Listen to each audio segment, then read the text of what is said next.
예수님께서는 가룟 유다가 예수님을 배반하라고 떠나버리고 남은 11명의 제자들을 향해서 너희는 서로 사랑하라 라고 말씀하셨습니다. 그리고 자신은 너희가 지금 따라올 수 없는 길로 난 떠나간다라고 말씀하십니다. 그 말씀하심에 베드로는 내가 목숨을 걸고 따라가겠습니다 그렇게 얘기했지만 예수님은 베드로에게 너는 오히려 다 울기 전에 나를 3번이나 부인할 거다 라고 말씀하셨습니다. 예수님을 가장 열정적으로 따라다니고 사랑했던 진심으로 뭔가 예수님을 향한 열망이 컸던 그 베드로가 예수님께 저런 소리를 들었으니 아마 나머지 제자들은 말할 것도 없이 예수님이 가시는 그 길을 따라갈 수 없을 거다라는 생각을 했을 것입니다.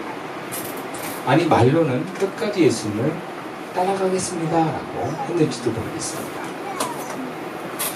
그러나 곧 3년 동안 의지했고 정말 너무나 함께 있는 게 좋았던 그 예수님이 정말 떠나갈 거다라는 것을 그들이 확신하고 나서부터는 낙심하고 근심이 많아졌습니다. 그런 낙심과 근심의 상태에 있는 제자들을 향해서 예수님이 오늘 이렇게 말씀하십니다. 1절 말씀입니다. 너희는 마음에 근심하지 말라. 하나님을 믿으니 또 나를 믿으라.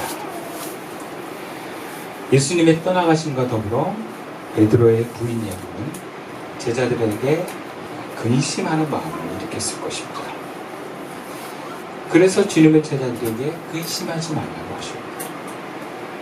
예수님의 이러한 격려는 늘 그 마음을 전제로 합니다.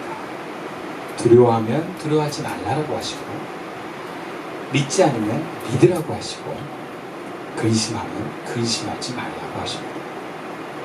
다 그 마음을 보고 말씀하시는 것입니다. 그런데 근심하지 말라고 하시면서 이어서 놀라운 말씀을 하십니다. 하나님을 믿으니 또 나를 믿어라. 이것은 분명 근심하지 않게 되는 열쇠와 같은 것입니다. 3년간 함께했던 주님이시오 스승이었던 그 예수님이 이제 떠나시는데 얼마나 근심이 되겠습니까? 그리고 어떻게 근심이 안 될 수 있겠습니까? 그런데 예수님은 근심하지 말라고 하십니다. 그러기 위해서는 내가 하나님을 믿으니 나를 믿으라고 하십니다.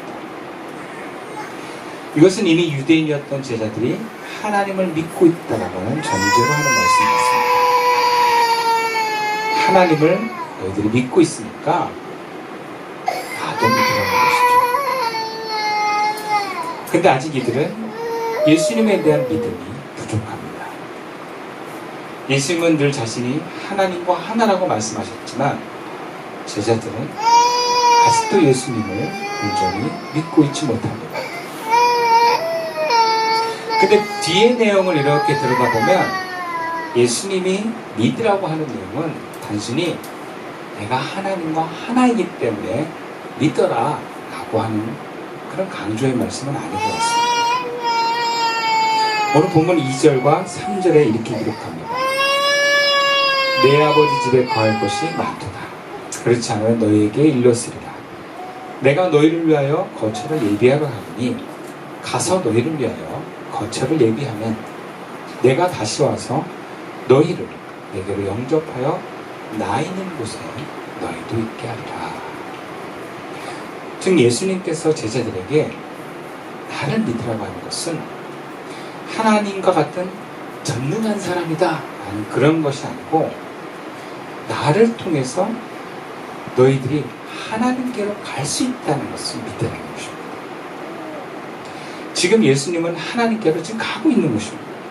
근데 그 이유가 너희를 위하여 2절과 3절에 2번이나 강조합니다. 너희를 위하여 거처를 예비하라. 너희를 위한 거처가 어디입니까? 이 땅의 다윗의 왕국이 아니라 하나님이 계신 하늘의 도성입니다. 즉 예수님은 내가 지금 너희를 떠나는 이유는 궁극적으로 너희와 영원히 함께 위해서, 그곳이 어디? 하나님이 거하시는 그 처소에 함께하기 위해서 간다는 것입니다. 그러니까 마음에 근심하지 말라는 것이죠. 그렇다면 예수님의 제자들에게 하나님을 믿고 예수님을 믿으라라고 하는 것은 무엇입니까? 예수님 자신을 통해서 하나님의 도성에 갈 수 있다는 것을 믿으라는 거예요. 그리고 그곳에서 나와 다시 만날 것을 믿으라는 거예요. 그러니까 내가 지금 떠나는 건 영원히 가는 게 아니야. 다시 만나는 거야. 근데 그곳이, 만난 그곳이 하나님이 함께하는, 하나님과 영원히 함께하는 곳이니까 근심하지 마. 이런 말씀이죠. 요한복음을 읽는 이들도 예수님의 이 말씀을 들었을 것입니다. 그리고 그들은 예수님을 통해서 하나님의 처소에 들어갈 소망과 믿음을 가졌을 것입니다. 근데 오늘 본문에서는 예수님의 이러한 말씀에도 불구하고 의심 많은, 우리가 상징적으로 알고 있는 그 도마, 예수님께 이렇게 질문합니다. 5절 말씀. 도마가 이르되 주여 주께서 어디로 가시는지 우리가 알지 못하거늘 그 일을 어찌 알겠사옵나이까. 도마는 영적인 세계에 무지한 제자들의 대변인 같아 보입니다. 그저 눈에 보이는 육의 시선에서 예수님께 질문했다고 볼 수 있습니다. 예수님께서 가시는 그 길 우리가 눈으로 확인할 수가 없는데 어떻게 주님이 예비하신 그 길을 갈 수 있겠느냐라는 거예요.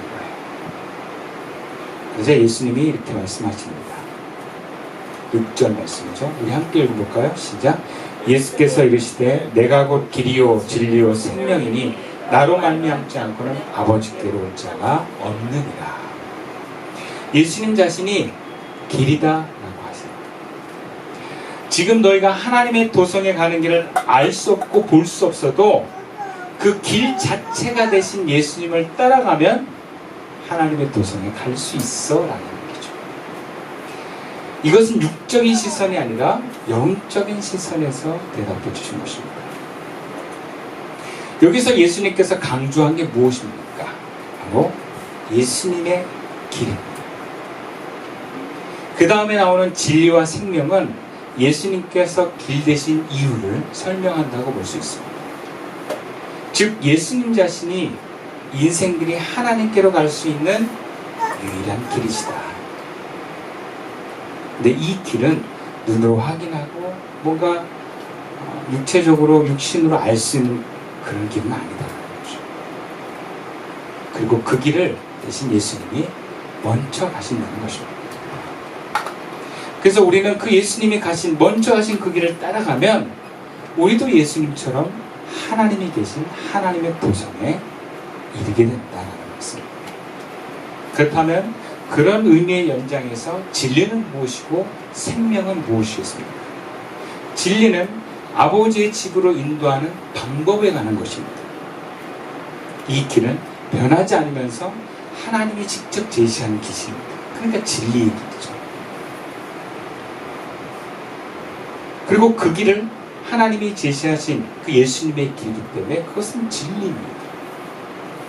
생명은 무엇입니까? 예수님의 길을 따라, 그 진리의 길을 따라 하나님의 도성에 도착하게 되었을 때 하나님으로부터 나오는 힘이고 사랑이고 에너지입니다. 살아 숨쉬게 하는 생명력 있는 영의 능력입니다. 그렇다면 예수님이 이 말씀을 제자들과 이 편지를 읽는 교회와 오늘을 사는 우리들에게 어떤 의미로 전달하는 것입니까? 이건 단순히 예수 믿으면 죽어서 천국 간다는 얘기가 아닙니다. 이 말씀이 선포되는 전제가 2절, 3절 말씀인데요. 예수님은 제자들에게 나는 너희와 있을 곳을 마련하러 간다. 그런데 내가 가서 너희가 있을 곳을 마련하면 다시 와서 나에게로 데려다가 내가 있는 곳에 너희도 함께 있게 하겠다라는 말씀을 하셨어요. 그러면 죽어서 만약에 제자들이 가는 길이라면 예수님이 굳이 다시 오실 필요가 없어요. 그냥 제자들이 죽을 때까지 기다리는데 죽을 때 예수님을 믿음으로 죽으면 천국에서 예수님이 만나는 것이죠.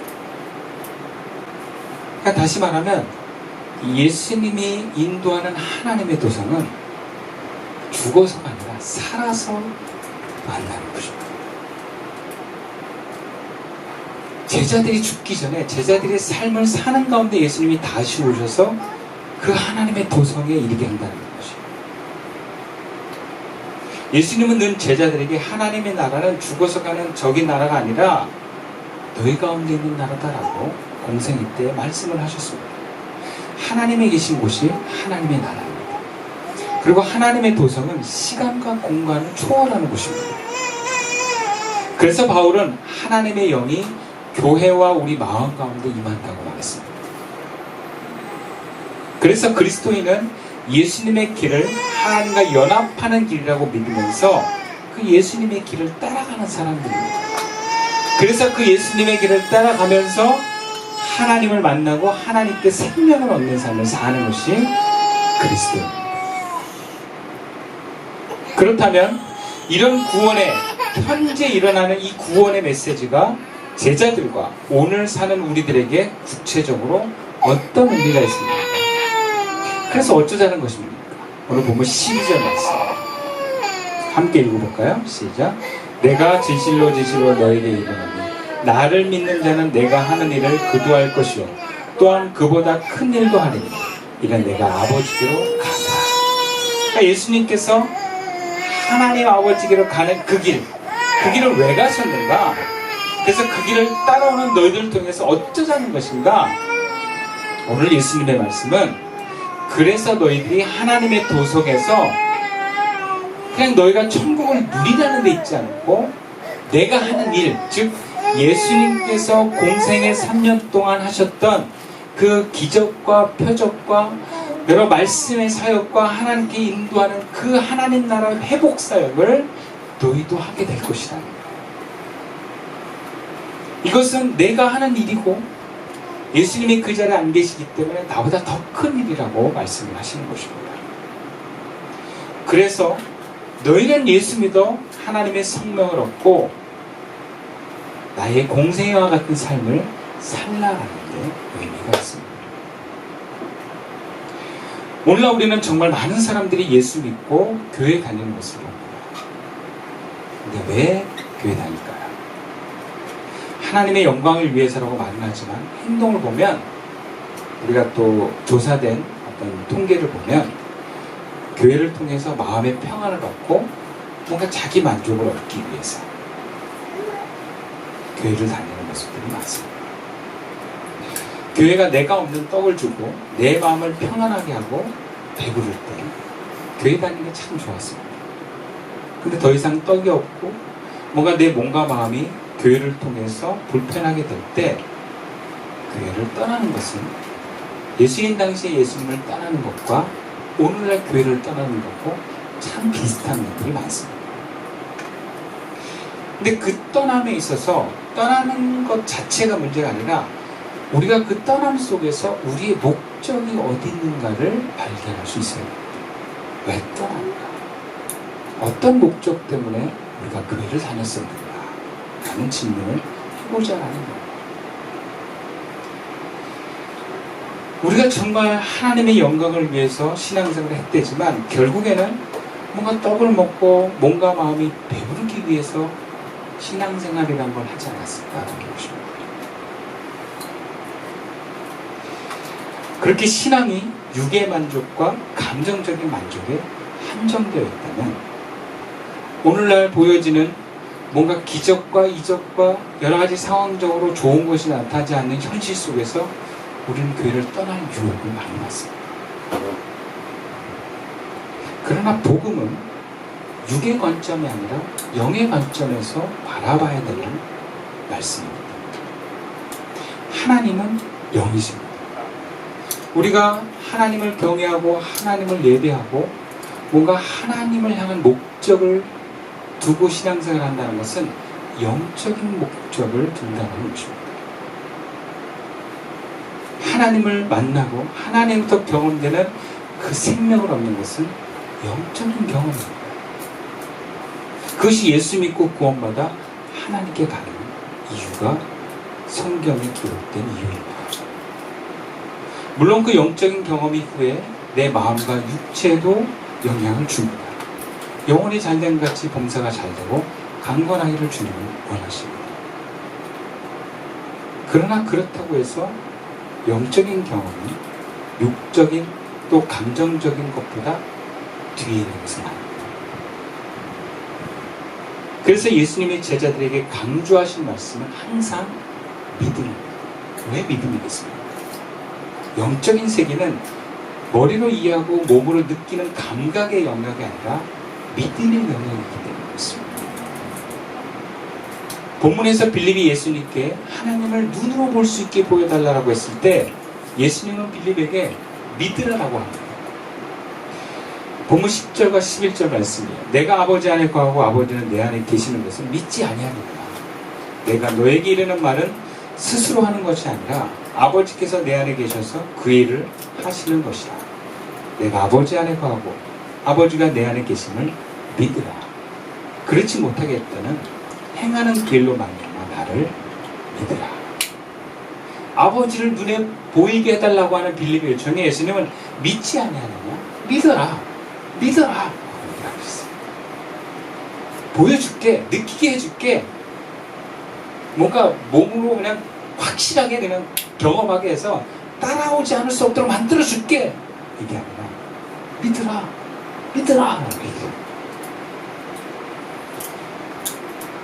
오늘 본문 14장 1절에서 14절까지 가장 많이 나오는 주목된 단어가 두 개 있는데 그것은 길이라는 단어와 믿음이라는 단어입니다.